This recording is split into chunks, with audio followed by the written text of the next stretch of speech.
shabaab waa jabinay idinkaana jabiyey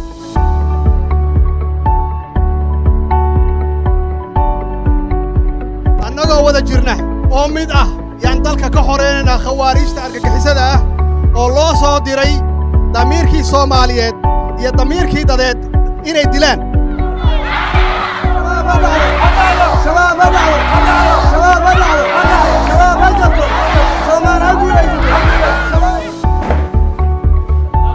waxaad xaqiijiseen ciidanka Soomaaliyeed wixii loo aasaasay oo ahaa difaaca dadkiisa iyo kaalmeynta dadkiisa inaad ka soo baxdeen runtii waa magacii aan sugaynay iyo astaantii lagu yaqaanay ciidanka xoogga dalka Soomaaliyeed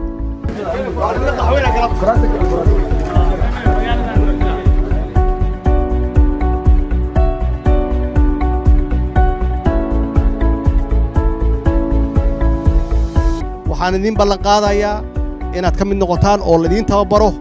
ciidanka xoogga dalka Soomaaliyeed oo mustaqbal aad yeelataan waxbarashadii madaniga ahaydna waa helaysaan waxbarashadii ciidankana waa helaysaan